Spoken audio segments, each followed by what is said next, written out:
Okay, our next speaker is Dr. Namshik Han from University of Cambridge. He's the head of computational research and AI at Milner Therapeutics Institute at University of Cambridge.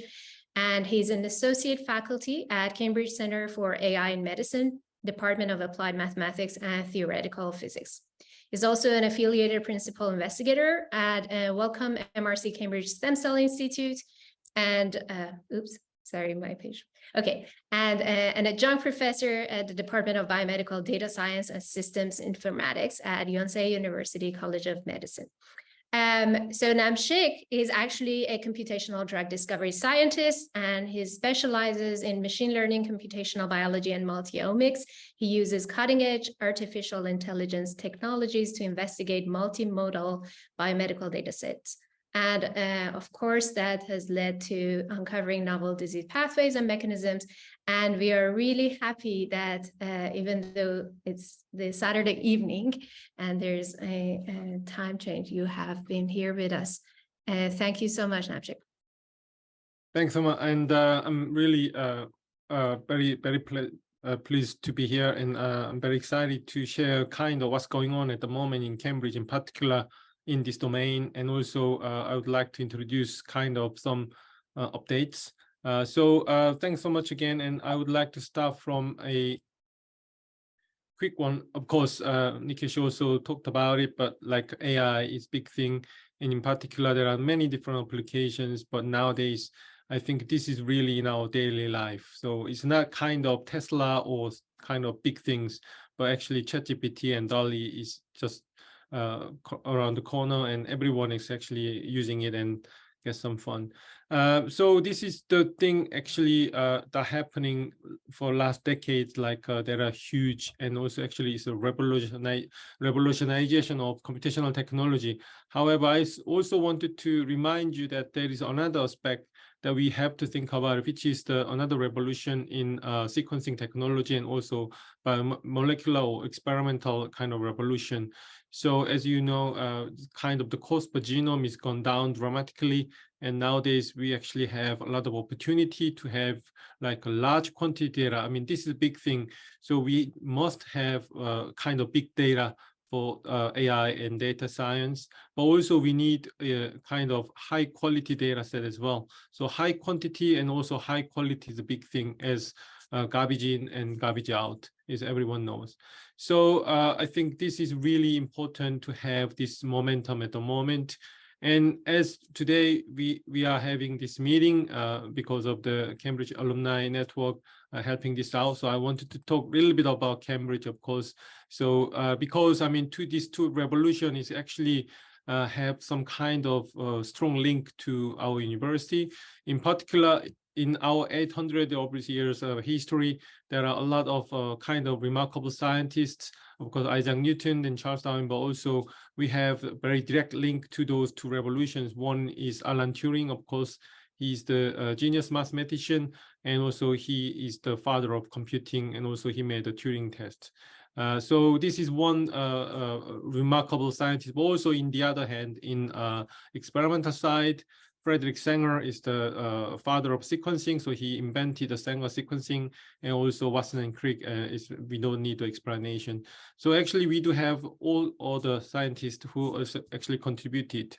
So this is great news. And also one of the updates for you guys is like our kind of extensive academic achievement is now contributing into the real economic impact. So it's published earlier this year. London, one of the London-based consulting company surveyed it, and they published this kind of paper. And in one academic year, Cambridge University contribute like 30 billion pounds to the UK economy, which is the 4 times larger than football Premier League in the UK contributed to the UK economy. So this just shows how universities really think about this kind of real social and economic impact is important. And also we are hiring 86,000 high-level kind of scientists, like meaning postdoctoral level or even higher level scientists in one small village in the UK. So this is one thing is going on. And in particular in biosciences, as you can see, there are kind of number of dots actually is kind of more than 10, which shows the location of the science parks and so-called bio clusters. So the center is at the middle, and as you can see, there are many, and this is the places where actually this kind of innovation and also a lot of science is going on. In particular, I wanted to introduce about this small cluster just in the south part of the Cambridge, called Cambridge Biomedical Campus. At the moment, this is kind of the heart of all the biomedical innovation, as it's the known to be Adam Brooks Hospital campus. So it does have the university hospital and also our medical school. And also there are a number of research hospitals and research institutes. And notably, now we have a lot of industry partners, including AstraZeneca's research headquarters, which accommodate 5,000 scientists at one time. And also there are quite a lot of space, like in Bay Area and also in Palo Alto. Now we have quite a lot of space to having a smaller or medium-sized companies in academic campus. So as you can see, this is a real kind of, how can I say, convergence and also open innovative ecosystem that has academics and also the industry scientists, and of course the clinicians as well on a proximity. So this is how we are delivering this kind of aim. So in this ecosystem, the Miller Institute, where I belong to, having one aim. So it's again quite same as the one I talked to you before. So it's kind of working together with academia and industry to deliver some differences in the therapeutics research. So how we do is like we made a largest kind of global therapeutic alliance. I think this is, in our knowledge, is world first academic-led pharma consortium, which has 80 organizations. In a detail, we have 14 global pharma company, so including a few UK companies, for like AstraZeneca and GSK, but also we have US-based company like Pfizer and Johnson & Johnson, Merck, and BMS. And recently we got Sanofi in our network, and also a few Japanese pharma companies. Also, as I said, it's not everyone, like we also have much smaller or medium-sized companies who have expertise in a number of different areas in drug discovery. So this is just quick overview and quick updates to you, what's happening in Cambridge in the UK. And I wanted to talk about then why those kind of key stakeholders and like expert are all together, and we made this consortium of why we are working together. I think I don't need to really explain it to this audience, but this is just wanted to show why we are doing. So this is basically the traditional drug discovery pipeline. So there are a lot of challenges and kind of issues. As you know, it takes so long time and it's very expensive. However, the most problem is like, I think it has a very, very high kind of value rate. So in another word, I mean, we don't have much good kind of success rate. So at the moment it's saying 12%, but it's much less than 12 now. So I think there are a number of ways to do, but as academics, and also we are academic-led pharma consortium, and we wanted to more focus on this early target discovery stage, so-called preclinical or drug discovery, or even earlier drug discovery stages. So I think if you are quite interested in, then possibly I can talk about everything in this time because of the time limit. However, I strongly recommend you to read out a really nice report published earlier this year by Wellcome Trust and Boston Consulting Group. So those two organizations work together to kind of search the landscape in AI drug discovery, and they published this paper. This is publicly available, so you can find in Google, I think. So one of the things I wanted to particularly talk in this talk is like, as you can see, this report really nicely summarize and tell you that what's the kind of the problem and issue in each stage of the target discovery. And also even better thing is like they also suggest how AI can be applied and overcome those issues in each step. So please take a look, and this is really a nicely summarized paper. And also another thing in this paper is like they also kind of predict the impact of AI in each stage. In particular, they are more focused on time and cost. So in drug discovery, this is really paramount to, really reduce the time and cost. So this is really great, and we can see that this particular hit to lead and optimization stage is where I think maybe AI can bring more impact. That's true for now, but I think maybe we can do better in some other parts. For example, target IDM validation is also very, very important if we wanted to really find some novel targets. So what I'm thinking is like, this is a great report and I agree, and this is very important, but actually AI can do much better thing. For example, AI is really the one really good tool and method that we can tackle this unmet medical need. What I'm saying is like, even in oncology, in some other disease areas, as everyone knows, there is no perfect drug existing in specific cancers, and some cancer doesn't have any drugs.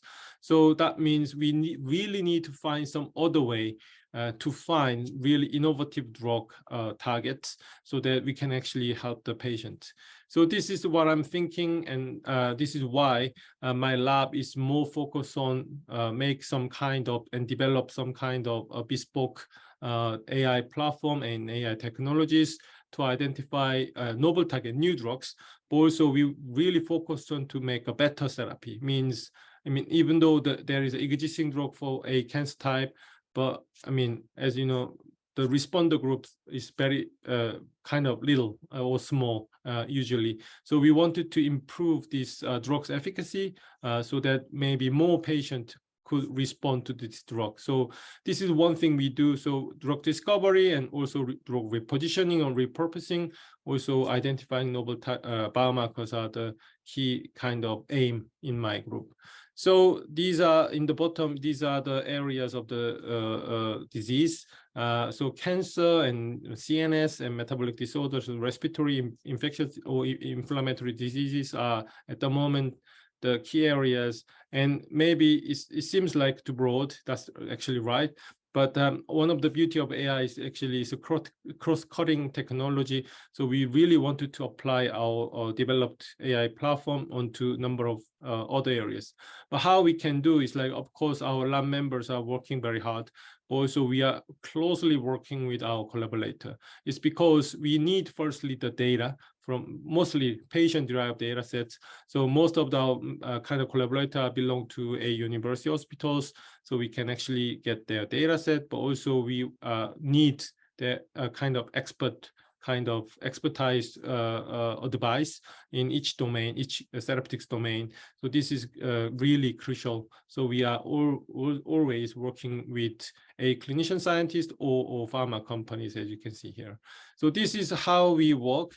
And throughout those academic kind of how can I say, research activities with industry, I gradually kind of feels like that I think maybe we need also a startup that's more focused on a specific disease. That's why actually I wanted to quickly introduce in 2 to 3 minutes that I founded a startup company called Cardiatech in Cambridge, UK. So this is the first AI drug discovery company specialized in cardiovascular disease.